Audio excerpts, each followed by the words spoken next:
Hello students, मैं लोकेश पाराशर आप सबके सामने फिर से एक नए चैप्टर के साथ हाजिर हूँ। और इस चैप्टर में हम पढ़ने वाले हैं what the mean of controlling.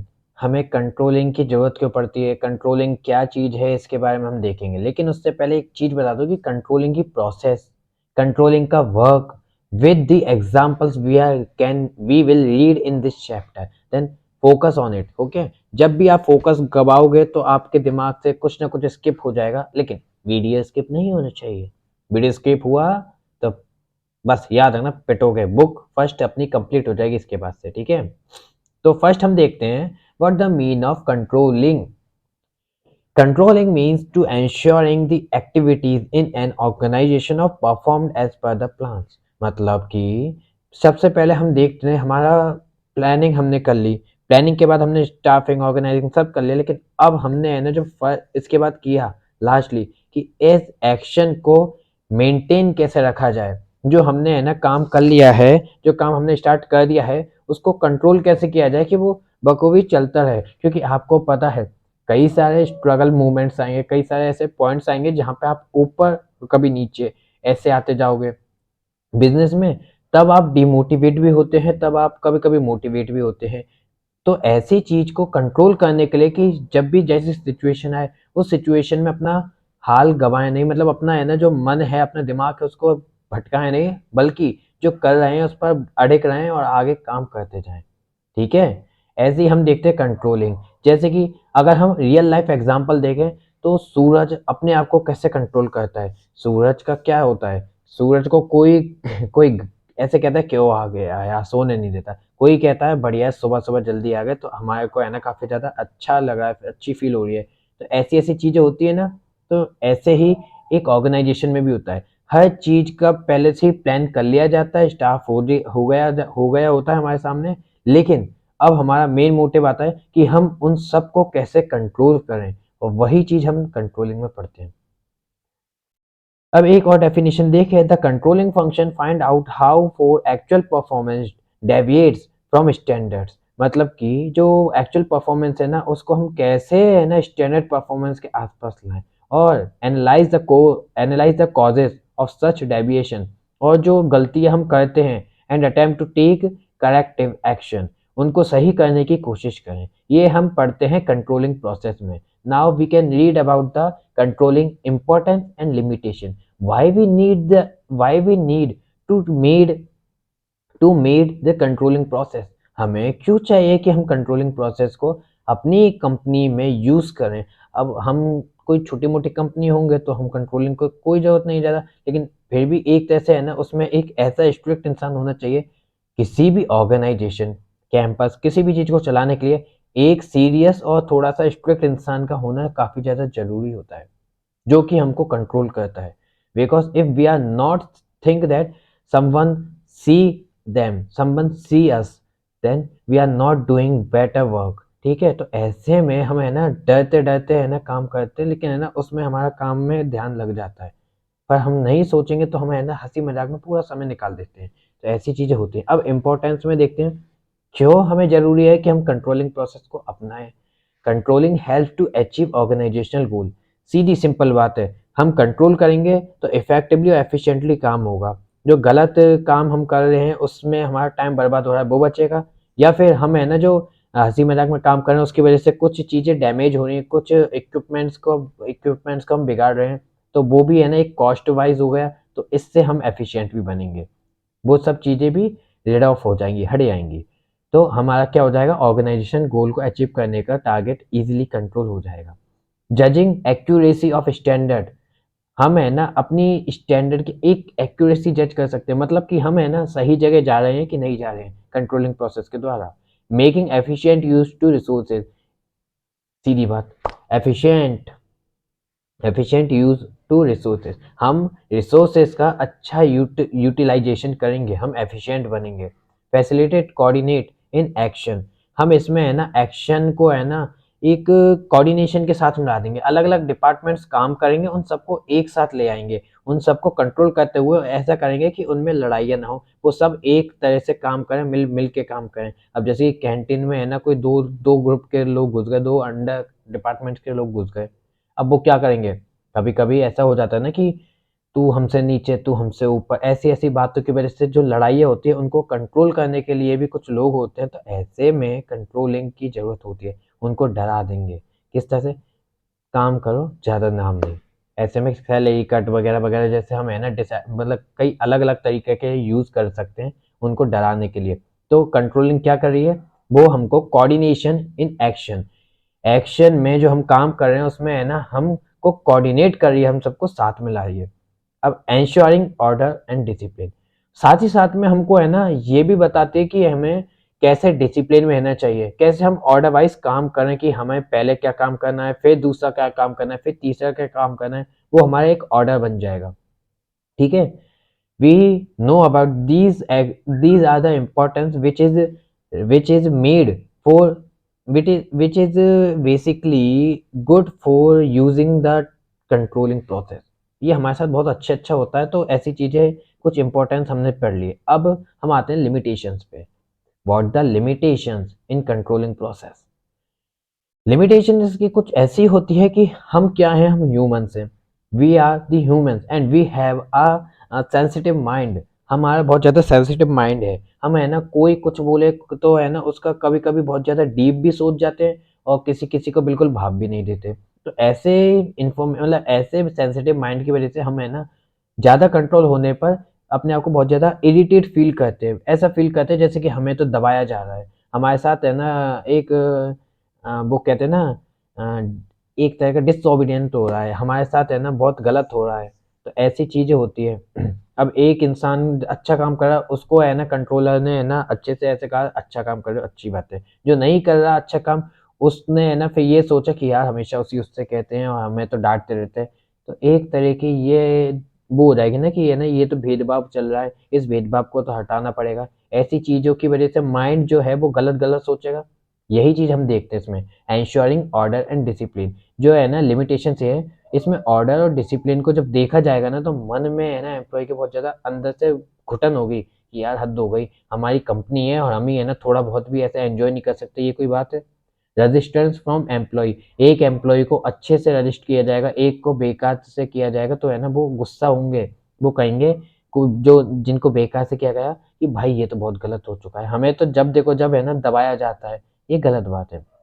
ऐसी चीज हमें देखने को मिलेंगी कंट्रोलिंग में। Now difficulty in setting quantitative standard, difficulty होती है कंट्रोलिंग की वजह से कि है ना क्वांटिटेटिव स्टैंडर्ड को सेटअप करने की। मींस अगर an employ are capable to do a work with their mind, किसी एम्प्लॉय का अगर है ना माइंड इतना अच्छा है कि वो अपने खुद के वे से है ना कुछ काम को बहुत अच्छे से कर सके, हम उसको है ना सिर्फ ऑर्डर के हिसाब से कहते हैं इस काम को सिर्फ ऐसे करो, कंट्रोल करते हैं। तो ऐसे में वो क्या है, उसकी जो क्वांटिटी है मतलब क्वालिटी है वो घट जाएगी और है ना वो हमारी तरह से काम करने के लिए एक तरह से विवश हो जाएगा, लाइबल हो जाएगा। तो ये सारी चीज हम देखते हैं इसमें। Now any plan, any relation between planning and controlling, क्या होता है कोई रिलेशन, अगर है तो उसको अब हम देखते हैं। देखो सबसे पहली बात मैं बताऊं तो yes, planning and controlling are a two parts of a coin. ये है ना प्लानिंग और कंट्रोलिंग दो पार्ट्स हैं कॉइन के। जैसे कि planning is pre planning is pre requisite for controlling, plans provide the standard for controlling, thus without planning controlling is built blind। मतलब विदाउट प्लानिंग कंट्रोलिंग हमारे लिए एक ऐसी चीज है जो कि है ना हमें नहीं पता कि हमारे लिए ये जरूरी है कि नहीं है। नाउ कैसे एग्जांपल दूं तो, if we are not plan that what we do then how we control it. जब हमें पता ही नहीं कि हम क्या कर रहे हैं, हमको क्या कैसे करना है, तो हम तो कुछ भी करेंगे ना। तो वो कुछ भी करने के चक्कर में हम तो एक तरह से डिसएडवांटेज में गए।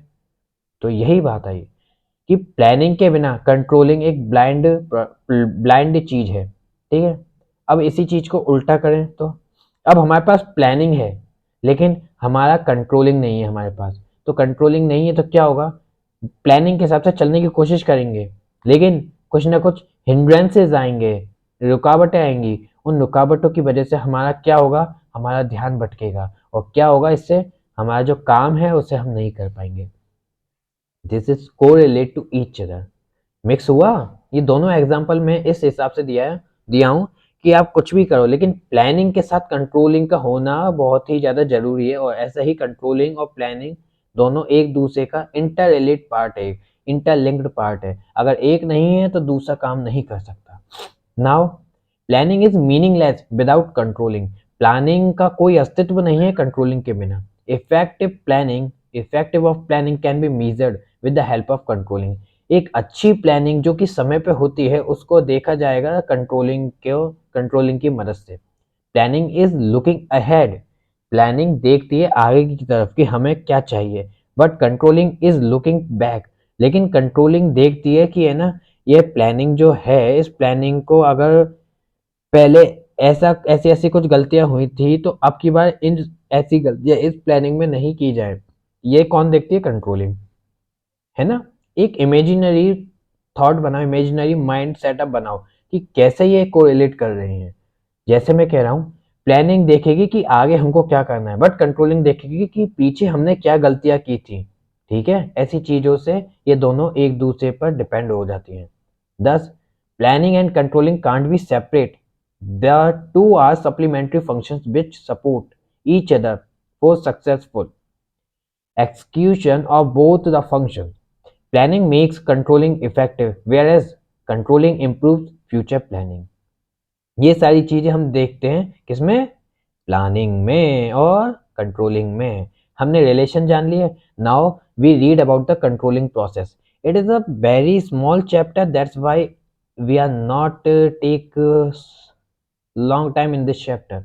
Now controlling process, what the process of controlling. ये आपके सामने जो दिख रहे हैं ना, ये 5 पॉइंट्स, ये कंट्रोलिंग प्रोसेस के मेन पॉइंट्स हैं, मतलब पॉइंट्स हैं ये ओनली। तो इन पॉइंट्स को पढ़ते हैं, आगे बढ़ते हैं। देखो, पहला हमसे कहता है सेटिंग परफॉर्मेंस स्टैंडर्ड, कि परफॉर्मेंस स्टैंडर्ड को सेटअप करो। अब आप है ना कंट्रोलिंग प्रोसेस के पॉइंट्स को है ना डिटेल में देखने के लिए यहाँ पे आ जाइए, ऐसे लेफ्ट साइड में आ जाइए। तो इस तरह बोलता है हमसे, standard help to measure actual performance. Standard हमको बताता है कि हमको एक्चुअली क्या परफॉर्म करना है एक्टिविटी के लिए। ठीक है। Second is measure of actual performance. तो इधर तो हमने देखा कि स्टैंडर्ड हमको बताता है कि है ना कैसे एक्चुअल परफॉर्मेंस को मीजर करें, लेकिन now second point is also measure of actual performance, but it is said about different thing, like it measured as objective and reliable manner like personal observation, sample checking। ये जैसे planning planning हम सिर्फ करते हैं, लेकिन उस planning को कब ऑर्गेनाइजिंग में हम देखते हैं। ठीक है। ऐसे ही हम उस चीज को कंट्रोलिंग में एक्शन के द्वारा करते हैं। तो सेटिंग परफॉर्मेंस स्टैंडर्ड ये हमसे कहता है कि मेजर करते हैं हम एक्चुअल परफॉर्मेंस जो पहले हो चुकी है या फिर हम आगे करने वाले हैं। But now we measure of actual performance, लेकिन अब हम एक्शन लेते हुए इस एक्चुअल परफॉर्मेंस को चेकअप करेंगे पर्सनल ऑब्जर्वेशन और सैंपल चेकिंग के द्वारा। Again third point is comparing actual performance with standards. हम है ना जो एक्चुअल परफॉर्मेंस है उसके स्टैंडर्ड को देखेंगे कैसे। थर्ड पॉइंट पर आए तो it compare actual performance to desired performance. मतलब जो हमारी एक्चुअल परफॉर्मेंस है, मतलब रियल परफॉर्मेंस जो हमारी है, उसे हम करके देखेंगे उस परफॉर्मेंस से जो हमें चाहिए, जिसकी हमें नीड है, जिसको हमने सोच रखा है। लाइक एक एग्जांपल के तौर पे मैं आपको बताऊं तो आप इस पॉइंट पर देख रहे हैं, इस पॉइंट पर नहीं, इस पॉइंट पे नहीं, इस पॉइंट पर, इस फोर्थ वाले ग्राफ में आप देख रहे हैं, हमें जैसे कि चाहिए ये वाली हमें एक्चुअल परफॉर्मेंस चाहिए। ठीक है। लेकिन हमारी एक्चुअल परफॉर्मेंस मतलब एक्चुअल ये चाहिए, नीड है हमें इस वाली परफॉर्मेंस की, लेकिन हमारे पास आ कौन सी रही है? हमारे पास आ रही है ये वाली। ठीक है, ये वाली। तो ऐसे में हमें यही चीज दिखाती है कि हमें चाहिए कुछ, लेकिन हमें कुछ जो और कुछ मिल रहा है उसके बारे में पता करें कि ये क्या है, ये क्यों मिल रहा है, इसको कैसे हम सही कर सकते हैं। ठीक है। It compares actual performance to desired performance. ठीक है। Now fourth point is analysing deviation. मतलब कि गलतियों को पकड़ो, क्या गलती हमने अभी तक करी है, कैसे हम उसको सुधार सकते हैं, क्या हम उसमें बदलाव कर सकते हैं। What we can take the action for removing the hindrances, deviations, mistake etcetera. Like ठीक है। तो इट असेस। अब इधर आते हैं, इट असेस्ड और analyse the causes of deviation, मतलब कि हम कैसे हमने जो गलतियां की हैं उनको एनालाइज करें, उनको इकट्ठा करें और ये देखें कि यार ये कौन कौन सी गलतियां हमसे कैसे कैसे हो गई, ये जो हो चुकी हैं अब कोई बात नहीं, लेकिन अब ये आगे नहीं होनी चाहिए। इस चीज को पक्का करें, इस चीज को मेजर करें। Now fifth point is in organisation deviation need correct action, means taking corrective action. अब हमने सब काम कर लिए, हमने सबसे पहले एक माइंडसेट बना लिया कि हमको कैसा है ना मेजर करना है एक्चुअल परफॉर्मेंस को, फिर हमने है ना मेजर करने के लिए एक एक्शन भी ले लिया for measuring actual performance. Now we compare the actual performance और स्टैंडर्ड परफॉर्मेंस, मतलब हमें जो चाहिए था और हमारे अभी जो मिल रहा है उसके बीच में हमने गैप भी देख लिया। नाउ हम ये देखेंगे कि इन दोनों के बीच में जो गैप आ रहा है वो किन किन गलतियों से आ रहा है, उन गलतियों को सही करने के लिए फिर हम फिफ्थ पॉइंट पे आके उन गलतियों को सही करने के लिए एक्शन लेंगे और इन पॉइंट को इक्विलिब्रियम पॉइंट बना देंगे, ब्रेक इवन पॉइंट। ठीक है, ये हमने समझा कंट्रोलिंग प्रोसेस से। Now we we read about the techniques of controlling. We have two types of techniques. कौन कौन सी दो तरह की टेक्निक्स होती हैं? फर्स्ट इज ट्रेडिशनल टेक्निक, पहली होती है हमारी ट्रेडिशनल टेक्निक और सेकंड होती है हमारी मॉडर्न टेक्निक। तो हम देखें ट्रेडिशनल टेक्निक को अगर, तो हमारी ट्रेडिशनल टेक्निक हमसे कहती है लाइक पर्सनल ऑब्जर्वेशन, कि मार्केट में घूमो, देखो क्या चल रहा है, जो हमारा प्रोडक्ट है उसके क्या रेट, मतलब क्या तरह से है ना प्रोडक्ट को यूज किया जा रहा है, किन किन मार्केट्स में बेचा जा रहा है, किस तरह की हमारे प्रोडक्ट की डिमांड है, क्या हम अपने प्रोडक्ट में कुछ और चेंज करें, क्या लोगों को कुछ और चाहिए। ऐसे हजारों तरह के सवाल हमारे दिमाग में आने चाहिए, because if only at that time if we are going to the market and observe, personal observe, ठीक है, हमको अकेले में ऐसे मार्केट में ऐसे ऑनर बन के नहीं बल्कि नॉर्मल एक ह्यूमन बन के घूमना चाहिए और ऐसे में सॉरी ऐसे में देखना चाहिए कि हमें जो कि हमारा जो प्रोडक्ट है उसकी क्या रेट चले, क्या इमेज है मार्केट के अंदर, ये सारी चीज हम देखें। ठीक है, पर्सनल ऑब्जर्वेशन ये ट्रेडिशनल टेक्निक है, मतलब कि पहले जो हम करते थे उस टेक्निक के बारे में ये बात कर रहा हूं मैं। Second technique is statistical report. ये ट्रेडिशनल टेक्निक बेसिकली हम यूज नहीं करते because it is a old time technique and this is not use properly at that time. इस वक्त में इस टेक्निक का यूज है ना एक अच्छे वे से नहीं हो पा रहा है, क्योंकि आज का माइंड सेटअप बहुत अलग है, एनवायरनमेंट अलग है। 2020 से मतलब 2000 बार अपन देखें 2010 से पहले है ना इतना ज्यादा नेटवर्क नहीं था, कनेक्शन नहीं थे, टेक्नोलॉजी नहीं थी, लेकिन 2010 के बाद से ये smartphone, iPhone, laptop, PC, computer, जाने क्या क्या चीज आ रही हैं, ये टैबलेट्स वगैरह, ये चीजें है ना माइंड को, मार्केट को, सबको चेंज कर रही है ना। तो यही हम पढ़ रहे हैं इसमें कि हमको नई चीज की जरूरत है, लेकिन हमने जो ट्रेडिशनल टेक्निक में देख रहे हैं, हम देख रहे हैं पर्सनल ऑब्जर्वेशन, हम मार्केट में जाके चेकअप करते हैं कि क्या चीज हमारी कैसे हो रही है। सेकंड हम देखते हैं स्टेटिस्टिकल रिपोर्ट, कि जो हमारे सामने रिपोर्ट आई है वो हम चार तरह से देखते हैं। लाइन वाला आप देख रहे हैं, चार तरह से रिपोर्ट्स मैंने आपको दिखाई है। एक ये बार ग्राफ, इधर पाई ग्राफ, इधर लाइन ग्राफ और इधर की साइड में दिखाता हूँ आपको, तो ये नॉर्मल है ना बिल्डिंग ग्राफ एक तरह का।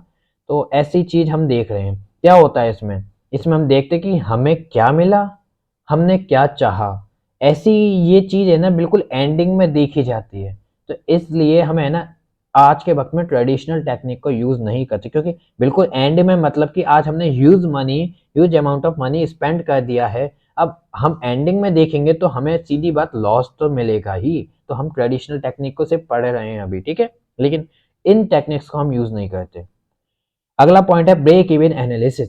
We can read about the BE point. ठीक है, हम देखते हैं कि है ना कहाँ पे हमारी डिमांड हमारी रेट से बिल्कुल ऐसे कट हो रही है, कहाँ पे है ना दो जो हमारी डिमांड्स हैं वो है ना कट हो रही है, मतलब रेट और डिमांड बिल्कुल कट होके निकल रही हैं। हम उस पॉइंट को देखते हैं, जो कि आप ये यहाँ पर देख रहे हैं ना, ये ग्राफ में ये हमारा जो पॉइंट है, ये डॉट है हमारा यहाँ पर बिल्कुल बीचों बीच में, जहाँ पे है ना दोनों लाइन एक दूसरे को इंटरसेक्ट कर रही हैं, ये हमारा है ब्रेक इवन पॉइंट।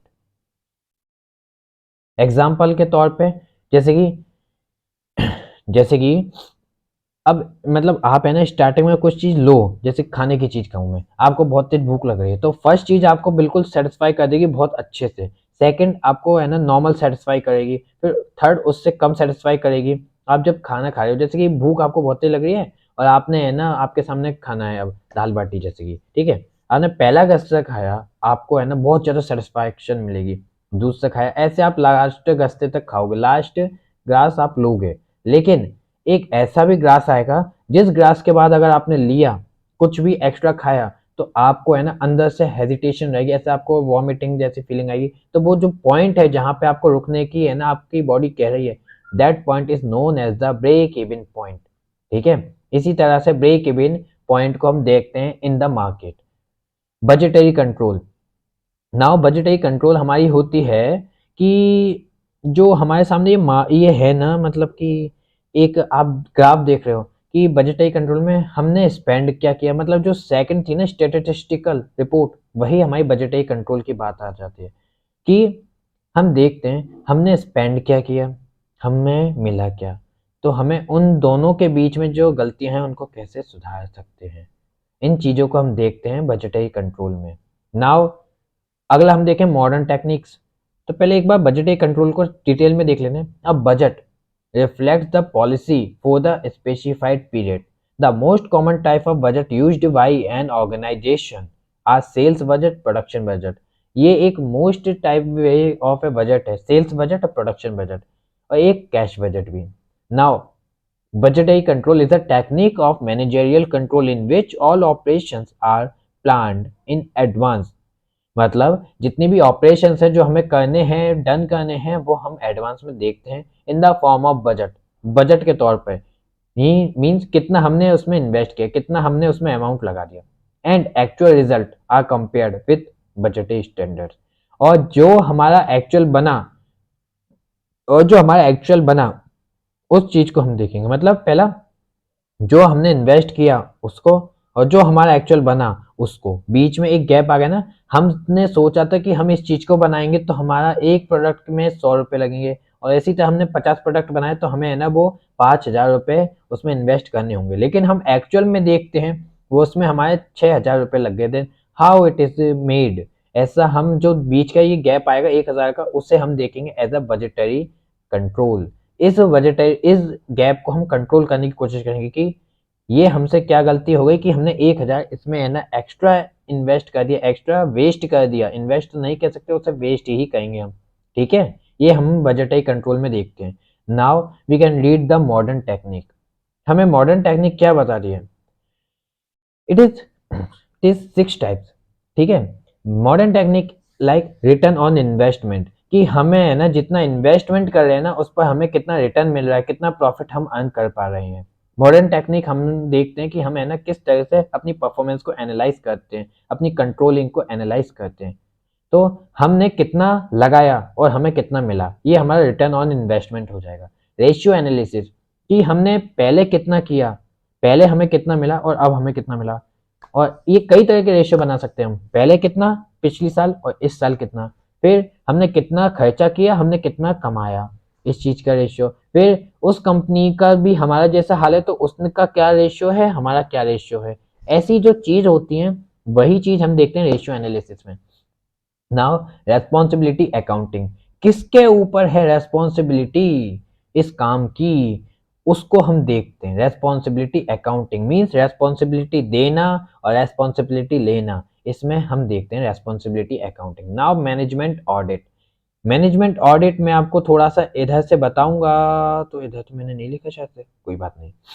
देखो, मैनेजमेंट ऑडिट मतलब कि परफॉर्मेंस के हिसाब से, एबिलिटी के हिसाब से giving the work to the employee, management audit. ठीक है, मैनेजमेंट को ऑडिट करना, उनके प्लान्स को बदलना या फिर उनके आइडियाज को थोड़ा सा चेंज कर देना बिकॉज ऑफ द एनवायरमेंट।